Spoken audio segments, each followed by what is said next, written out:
प्रदेश का अयोध्या जिला, जो राम मंदिर और हिंदू आस्था का प्रमुख केंद्र है, एक बार फिर राजनीतिक चर्चा का केंद्र बन गया है। श्री राम मंदिर निर्माण और प्राण प्रतिष्ठा समारोह के बाद भाजपा ने अयोध्या में अपनी पकड़ मजबूत होने का दावा किया था। पार्टी को उम्मीद थी कि राम मंदिर के जरिए वह न केवल अयोध्या बल्कि पूरे देश का दिल जीतने में सफल होगी। लेकिन 2024 के लोकसभा चुनाव में भाजपा को अयोध्या लोकसभा सीट पर करारी हार का सामना करना पड़ा। भाजपा के लिए यह हार केवल चुनावी नुकसान नहीं बल्कि प्रतिष्ठा का भी प्रश्न बन गया। अब पार्टी मिल्कीपुर विधानसभा सीट के उपचुनाव के जरिए इस घाव को भरने की कोशिश में जुट गई है। समाजवादी पार्टी के सांसद अवधेश प्रसाद पासी के बेटे अजीत पासी को उम्मीदवार बनाए जाने के बाद भाजपा ने पासी वोट बैंक को साधने की रणनीति बनाई है। भाजपा ने मिल्कीपुर से चंद्रभान पासी को टिकट देकर मुकाबले को जातिगत समीकरणों पर केंद्रित कर दिया है। चंद्रभान पासी, जो रुदौली में कपड़ों की दुकान और पेपर व्यवसाय चलाते हैं, भाजपा के एक युवा और जमीनी नेता हैं। उन्होंने 2 बार जिला पंचायत सदस्य के रूप में अपनी पहचान बनाई है और उनकी पत्नी भी वर्तमान में पंचायत सदस्य हैं। यह उनका पहला विधानसभा चुनाव है। भाजपा ने उन्हें उम्मीदवार बनाकर न केवल पार्टी की अंदरूनी गुटबाजी को नियंत्रित किया बल्कि समाजवादी पार्टी के पीडीए यानी पिछड़ा, दलित, अल्पसंख्यक मॉडल को भी चुनौती दी है। आपको बता दें कि मिल्कीपुर विधानसभा सीट पर 3,23,000 मतदाता हैं, जिनमें 1 लाख से अधिक दलित और लगभग 60,000 पासी मतदाता शामिल हैं। लोकसभा चुनाव के दौरान पासी मतदाताओं ने निर्णायक भूमिका निभाई थी, जिसके कारण समाजवादी पार्टी ने अयोध्या सीट पर भाजपा को हराया था। यही कारण है कि भाजपा ने पासी वोटर्स पर फोकस करते हुए चंद्रभान पासी को उम्मीदवार बनाया।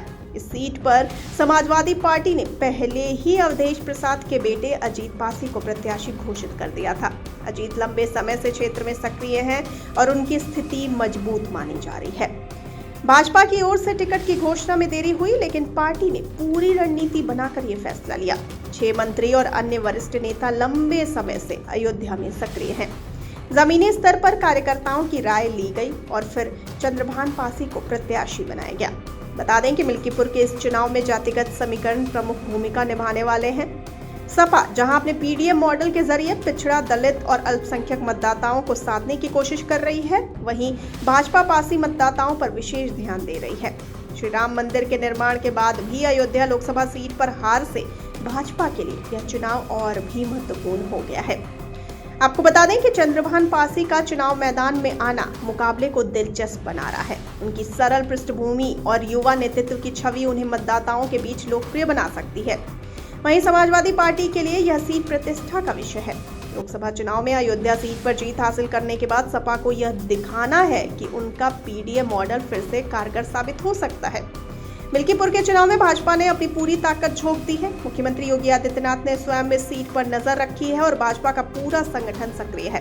5 फरवरी को होने वाले मतदान से पहले भाजपा के बूथ स्तर के कार्यकर्ता और मंत्री लगातार क्षेत्र में डटे हुए हैं। दूसरी ओर सपा भी अपनी पूरी तैयारी के साथ मैदान में है। इस चुनाव का परिणाम यह तय करेगा कि क्या सपा अपने पीडीए मॉडल के जरिए भाजपा को रोक पाएगी या भाजपा का पासी दांव सफल होगा। मिल्कीपुर सीट का यह चुनाव केवल एक उपचुनाव नहीं बल्कि उत्तर प्रदेश की राजनीति का भविष्य तय करने वाला एक महत्वपूर्ण अध्याय है। जी हां, 5 फरवरी को जनता का फैसला सामने आएगा और 8 फरवरी को नतीजे बताएंगे कि मिल्कीपुर में किसका सिक्का चलेगा।